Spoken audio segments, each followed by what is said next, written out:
Thruples, Three Men and a Baby. This is Robert Manni, host of Guys TV, and this week my special guest is Ian Jenkins. He's written a book about a gay thruple's journey to parenthood. I've also got Michelle Danner, legendary Hollywood acting coach and director, all on the show here on Guys TV. You can also catch me on Guys Radio on KCAA here in Southern California and my worldwide podcast every Thursday. Thanks for your support. Okay, Guys Radio, it's the internet interview portion rather of the show, and this goes on YouTube. We have just the interviews on YouTube, but we have the whole show, as you know, here on KCAA and on my worldwide podcast platform. We've got a special show today. I was just talking to my guest about this, and my motto as Guy is really, when men and women can be at their best, everyone wins, and there's not enough love in the world. And this is a perfect story for that. My special guest, his name is Dr. Ian Jenkins, MD. He's a San Diegan, as I am now, even though I come from New York City. And he's written a book, a really cool book called Three Dads and a Baby. You may remember the movie with Tom Selleck back in the 80s and Ted Danson. It was actually directed by Leonard Nimoy, Three Men and a Baby. But this is an updated version because it's about something new. It's called a throuple. And it's a polyamorous relationship between three guys, and they decided to have a family and have a baby and then another one. It's a really good story. So my special guest is Ian Jenkins. He's a doctor, San Diegan author. He's got two kids now. His partners are Jeremy and Dr. Alan Mayfield. And it's the first family with three dads that got a birth certificate with all three names on it in the state of California. And they're a gay polyamorous throuple. So welcome to the show, Dr. Ian Jenkins. Hey, thanks so much for having me. So let's get right to it. How would you define a throuple, and then how would you define family? Because I think it's important in setting up the context as to what we're going to talk about. Sure. Yeah, a throuple is just three people in a relationship the way couples two in a relationship. And it's really not that strange. When you go to someone's house and you find out they've got two kids instead of one, it's really not a big deal. And when people come over to our house for dinner and they find out I've got two partners instead of one, they go, oh, okay, that's different. And then they realize right away we're just regular people trying to raise kids as best we can and, do our jobs right and take care of each other. Sure. So how did you three guys get together? Because I think you were with one of the gentlemen, and then you met the third one, and you guys decided, hey, we like hanging out. Let's make it a throuple. Yeah. So I started, I met Alan when we were both in our training in Boston at one of the hospitals there. And we started a relationship. It's been about 18 years now. We then met Jeremy almost 9 years ago. And at that time, Alan and I had discussed whether we would want to date someone as a couple, and we're open to the idea. Jeremy was kind of familiar with the concept, but he's like, that's definitely not for me. So I said, that's great. You seem like a really interesting person. Why don't we just hang out? You can be friends. I met him for lunch just to make sure neither of us was crazy. And he seemed like a great guy. So I said, come over to our house for dinner. And we just had such chemistry. We spent, the next week every night hanging out. And things just grew from there. Awesome. And then when did you guys kind of get together where you were, was it a living arrangement where the three of you then started to live together? And then what led up to the decision to, hey guys, let's have a baby? Yeah, exactly. So, polyamorous relationships come in all different flavors. Sometimes there's like people in a relationship and one of them is dating somebody else, or, you might have a partner that you're living with, we call it your nesting partner, and someone else that lives separately or may have a partner of their own. We're pretty simple, actually. We're just three people that live together and we're all in love. Jeremy's relationship with us kind of grew over time. We wanted him in our lives, but we didn't want to rush things. So, after some time and we realized that it was a good connection, he moved in. And from there, we started to do things like connect our finances. And now we own properties together. And then, of course, we realized we were going to be a long-term thing. We came out to all of our families and made sure everybody knew each other. And then, began our own family. And since then, we've intertwined everything with trusts and wills and our birth certificates of our kids so that we're all connected that way. Oh, that's fantastic. So I'm sure there, and then the book describes, the name of the book is Three Dads and a Baby, Adventures in Modern Parenting. And again, my guest is Ian Jenkins, MD. He's written this terrific book about the challenges of a throuple adopting in the state of California. And probably California is the easiest place to do things like that because it's a pretty liberal state with all its flaws. So what was the process like of finding a surrogate, determining how you're going to have the baby, how you're going to have the 3 dads on the birth certificate, whose sperm were you going to use, all of that kind of stuff? You have a lot of challenges, and it cost you a lot of money. And I know it was about 125 grand, right, to pull the whole thing off. Yeah, I think maybe 121, something like that. But yeah, it was ridiculous. So we did not know what we were getting into when we started that process. But once you're committed to the idea, then we, had to just sort of plow through. So how did the process work? Well, the first thing that started us off was adding Jeremy to the relationship. And to be honest, we wouldn't have the kids if there weren't the 3 of us. Alan and I had talked about it, but we didn't really get to the point of like, we're definitely going to do this because there's a lot of hurdles. And Jeremy kind of pushed us towards like, no, we need to be parents. Like we all are interested in this. And if we don't do this, we'll regret it later and kids are going to be wonderful. So we were definitely kind of moving in that direction. And then one of his friends from work had a sister who had some embryos left over from her family creation that she couldn't use. She already had several kids and she couldn't, you can't have 5. So she's like, would you like to have these 2 embryos? We want someone we can trust to raise them right. We think it'd be cool for them to know their siblings across town. And we said, let's talk about that. We started having discussions. We realized that sounded like a great opportunity. And that started us down the road towards being dads. Unfortunately, those 2 embryos didn't work out. And so we ended up having to create embryos. And that's a really interesting process because for most people, you want to have kids, you just stop using birth control. That's the usual decision. But we had to find a biologic mom and, talk about egg creation and have contracts between us and her. And then we had to find a surrogate and again, contracts between us and her. For people that do this, they all have to have psychiatric clearances. It's required from the IVF clinic. So there's like all these additional hurdles and steps, health checks. We ended up creating embryos using a mixture. So we all tried to fertilize a third of the eggs that we got from the first retrieval. And we only really had success with our first cycle. We did get 2 high quality embryos from that. And they are now our kids, Piper and Parker. Oh, that's fantastic. So what were some, for our listeners out there and our viewers, what were some of the challenges that if people want to consider the same type of path that they might run into, and how did you kind of get over those? Like the legal system, obviously you were a first in having the 3 names on the birth certificate. You just got into kind of the biological process, but there must have been more. What were some of the surprises and roadblocks along the way that you weren't expecting?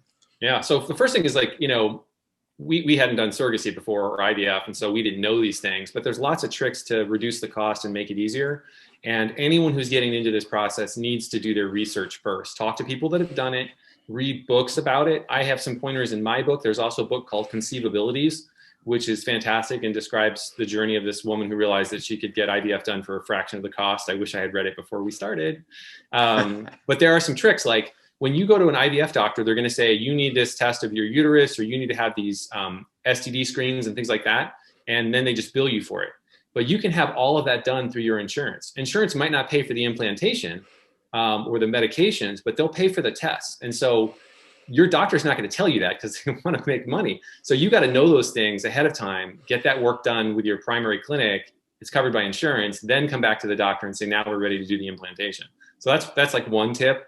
The kind of thing you learn by speaking to people that have been there. You can get these medicines out of country from a Canadian, or we actually use an Israeli pharmacy, and that saved us many thousands of dollars because these drugs are really costly. So things like that.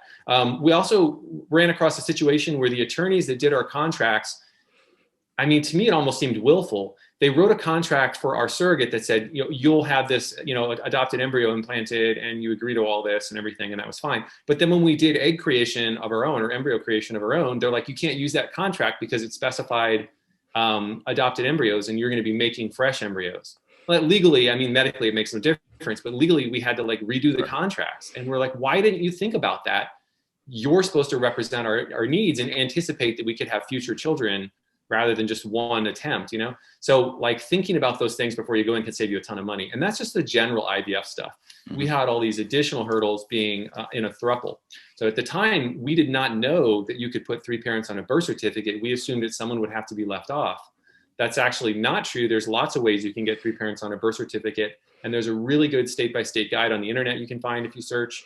What we realized is not only can we have 3 parents on a birth certificate sometime later in California, like add one of us down the road, we were able to get the precedent of doing it for the first time at, before birth. So we never had a period where any of us were like estranged from our kid legally. We were all legal parents from the beginning.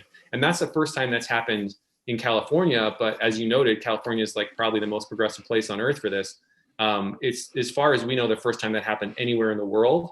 It has subsequently happened in Canada, we know of. But we wanted polyamorous families to know they might be able to get legal protections for their family that they wouldn't have anticipated, because things are changing. Okay. What has it been like, and who does what in the parenting? You have 3 parents, and you have, for, let's say, starting with the first child with Piper, little girl. 2 questions here. One, did you choose to have a boy or a girl, or did it just, were you surprised pleasantly? And secondly, who does what in terms of the parenting? Because I have a 7-year-old, and it's always a surprise. Every step of the way, you're learning and learning and learning, and every year it's completely different. And there might be a million books on parenting, but until you go through the process, you're just reading a book. It's when you're in there, because every kid is different and every parent is different and every couple or throuple is different. So how did you guys, what have you learned, and how do you kind of divvy up who does what? Yeah. So to your first question, we mostly just wanted to have healthy, happy kids.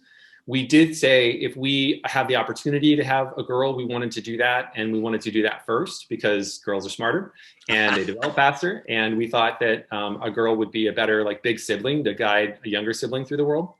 And we did end up getting one excellent female embryo, and we decided to implant her first. And that's why we have a girl who's, approaching 4, and our son is approaching 2. That's fantastic.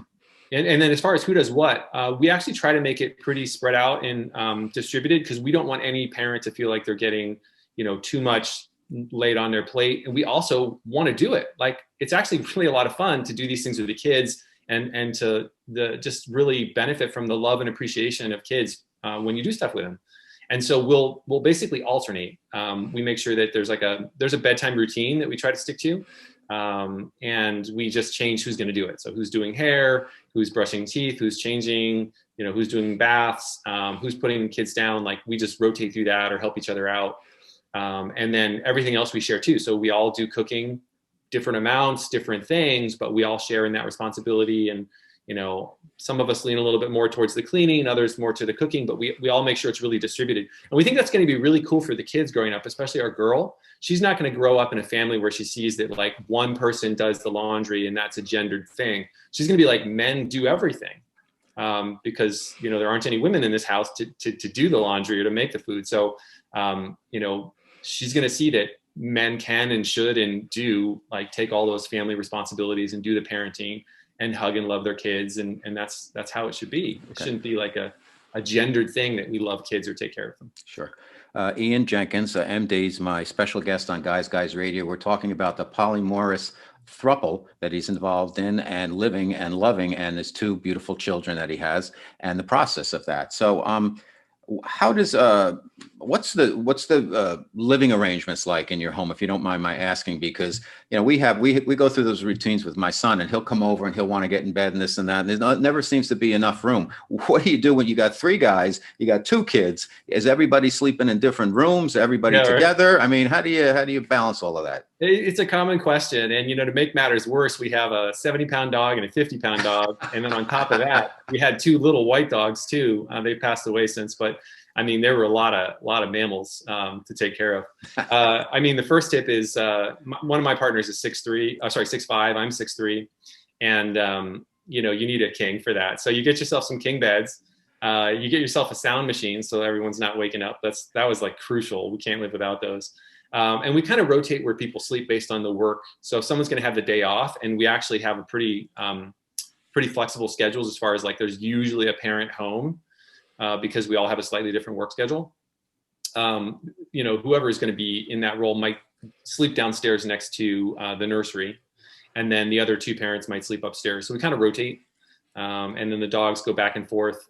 We've been pretty good at keeping the kids in their beds until just recently. Piper's developed a habit of finding us first thing in the morning and cuddling, which is actually pretty cute. Sure. So don't mind that at all. So what are your kids, what do they call the three of you? I know you mentioned it in the book, but I think it'd be interesting for our listeners in terms of like differentiating, like there's is daddy and dad, and Mhm. give us a background on that. Right now, I'm Papa. Okay. Jeremy is Daddy, and Alan is Dada. And we expect that to change. We actually, because we talk to each other with our names, our kids picked up on that. And Piper, I don't even know if she was 3 when she was like, "Oh, Jeremy, could you get me this thing?" And we were like, "Wait, what? Like, you're 3? Why are you calling us Jeremy or Ian or something like that?" So she's just, I guess, an early bloomer, and I think she's probably going to change it. She might start calling us Daddy Ian, Daddy Alan, something like that, or she might just go to names because at some point she's not going to want to call us daddy any longer. But yeah, we really had to sort out who's going to have what name. And we considered, because dada and daddy are similar, we considered trying to get a name from like another culture or make one up. Some families have done that. And I thought, considered using baba, which is a very common term for like a male parent in other cultures. But we ended up just going with, the ones that I told you about. Well, it must be fun because now you have for the kids, there must be a lot of aunts and uncles and more grandparents, Mhm. etc. Right? Yeah, I only really met one of my grandparents, and she was already like in the early stages of dementia. My other grandparents passed away before I could get to know them. My little girl has met 7 grandparents, which is pretty awesome. And there's just, like there's another parent and there's more love. I mean, there's like a village built in to taking care of her. And so she has more people in her life to teach her things and have experiences with and visit her and cherish her. And it really is, to me, eye-opening. I don't think we were meant to wall ourselves off in suburban homes or city apartments behind fences and locked doors and raise kids, just 2 people and their kids. I think we were meant to be part of a community and share in the joy and wonders of things. And I just really delight in having other parents bring their kids over and play with ours, and share that growing up experience and share baby clothes and shoes and toys, and like it's just better that way. And it's lovely to have that kind of community. Okay, just a couple more questions, and thank you so much, Ian. What's been the biggest surprise for you about being a father? For me, I wasn't sure that I'd be a baby person. For me, I've always been like at a party, someone's got a newborn baby or, a young baby, and I'm just like, it's kind of weird. It's like holding the iguana. I was like, well, that's cool, but I'm not sure that I want that. I knew that I would like kids and teaching kids things. I love teaching. But for me, like all it took was our first baby had some birth difficulties. She was had to go to the ICU, and it was terrifying. I just connected with her instantly, and I would have fought 10 bears for that baby, and I loved her to bits. And I've never had anything mean as much to me as like cooing and baby talk with my kids. And I wasn't expecting that. I thought I would love the children, but get through the baby period. I love the babies. Yeah, and it changes and changes and changes, and it gets better and better and better, by the way. And if I'm kind of like you that way, and I've learned, I always thought I'd be better once the baby's not a baby, and that's been the case because I can relate more, and it's more of like not a toxic guy thing, but it's a guy thing where we can have conversations and stuff. Where when it's a baby, and that I didn't feel comfortable knowing how to do that as much instinctually as my wife did. Were any of the 3 of you feeling more quote unquote maternal in a way at those early stages, the baby stages? Because you sound like a lot of guys where it's like, hey, I'm not really a baby person. Well, I mean, I flipped over instantly before I could even hold her. I was a baby person. Okay. She had to go off to the ICU, and I didn't get a chance to hold her before that happened. I was still just in love with her, and I was, we've all been super attentive parents, and have loved the baby stage since then. We even had the bio mom was with us for both of the kids' early life, and so we actually had 4 parents taking care of the kids, which was fantastic. But yeah, we all have gravitated towards taking care of the kids, and for us, it's been very important to tell them over and over again, we love you, and to give them kisses goodnight and other things that a lot of guys like don't know how to do. They never saw men be affectionate or caring parents, and they don't know how to do it themselves. So they need to be taught. We want our boy to grow up with like a normal emotional range and the ability to take care of someone, whether that's a mate or a kid in the future. So that's crucial to us too. Well, it sounds Or like level's good. it sounds like you're doing all the right things, and I congratulate you on your courage and also getting through this and being a leader in the area. So other people now know that they can do it. You did it first, having three guys on the birth certificate. I think that's wonderful. So last question, and I ask this respectfully. So in a throuple, I'm a straight guy. What's date night like? Oh my God, we're like parents of young children, so we like try to have nice food and then share a bottle of wine and then maybe watch something on Netflix and then we all pass out. To be totally honest.